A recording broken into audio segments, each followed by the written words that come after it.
Telugu digital media network లో political కేటగిరీలో #1 కేవలం 72 గంటల్లో 1,50,00,000 వ్యూస్ పైగా పాపులర్ టీవీ నెట్వర్క్. మోడీ దేశానికి ప్రధాని, జగన్ ఏపీకి ముఖ్యమంత్రి. ఈ మధ్య ఉన్నది కేంద్ర రాష్ట్ర ప్రభుత్వ సారథులుగా ఉన్న సంబంధ బాంధవ్యాలే తప్ప అంతకు మించి ఏమీ లేదని రెండు పార్టీల నేతలు చెబుతూ ఉంటారు.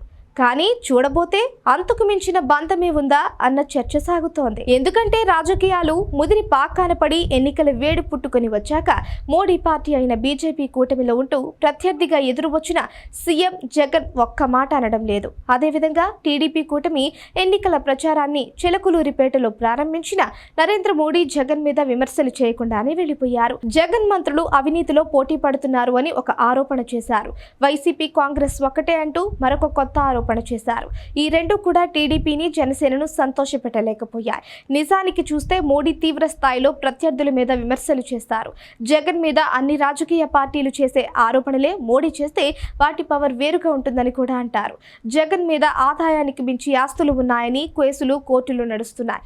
అలాగే ఆయన ఇంట్లో సొంత చిన్నాన్న వివేక దారుణ హత్య మిస్టరీగా ఉంది. దాని మీద కడప ఎంపీ ఆరోపణలు ఎదుర్కొంటున్నారు. వీటి మీద కనుక మోడీ ఆరోపణలు చేస్తే విలువ ఉండేదని, జగన్ ఖచ్చితంగా ఇరుకున పడేవారని అంటారు. కానీ మోడీ అలా చేయకుండానే సభను ముగించారు. ఇక జగన్ విషయానికి వస్తే మేమంతా సిద్ధం పేరుతో ఆయన బస్సు యాత్రను ఏపీలో స్టార్ట్ చేశారు. ఆయన తొలి సభను ప్రొద్దుటూరులో నిర్వహించారు. ఈ సభలో ఆయన ప్రసంగం అంతా చంద్రబాబు మీదనే ఉంది. ఆయననే టార్గెట్ చేశారు. బాబు రాజకీయాలు నీచంగా చేస్తున్నారని విరుచుకుపడ్డారు. అంతా కలిసి తన మీదకు దండెత్తి వస్తున్నారు అన్నారే తప్ప ఆ కూటమిలో ఉన్న బీజేపీని పల్లెత్తు మాట అనలేదు. జనసేన పేరు ప్రస్తావించకపోయినప్పటికీ దత్తపుత్రుడు అని పవన్ ని టార్గెట్ చేశారు. మరి బీజేపీ పొత్తులో ఉంది.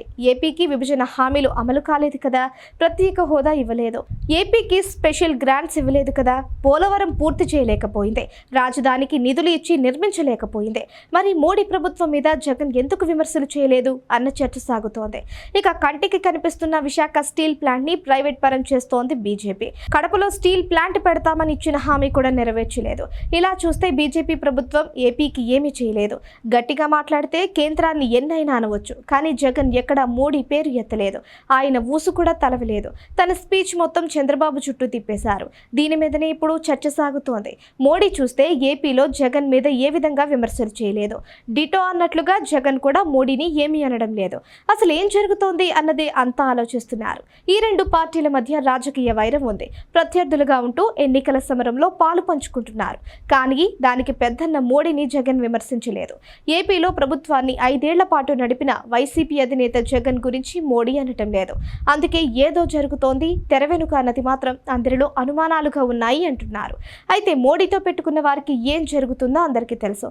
కేజ్రీవాల్ ఇటీవల అరెస్ట్ అయి జైలులో ఉన్నారు. అలాగే ఎన్నో ఉన్నాయి. మరోసారి బీజేపీ అధికారంలోకి రాబోతోంది. బలమైన ప్రభుత్వం ప్రస్తుతం కొనసాగుతోంది. అందుకే ఎందుకొచ్చిందిలే అని జగన్ బీజేపీ జోలికి పోవటం లేదని అంటున్నారు. ఏపీలో చూస్తే కూడా బీజేపీ కూడా ఏమీ లేకపోవడం వల్ల కూడా ఆయన ఆ పార్టీని టార్గెట్ చేయడం లేదంటున్నారు. ఇక మోడీ కూడా ఏపీలో 25 సీట్లు బీజేపీ వైపు ఉండేలా చూసుకోవడం కోసమే జగన్ గురించి పెద్దగా విమర్శలు చేయలేదు అని అంటున్నారు.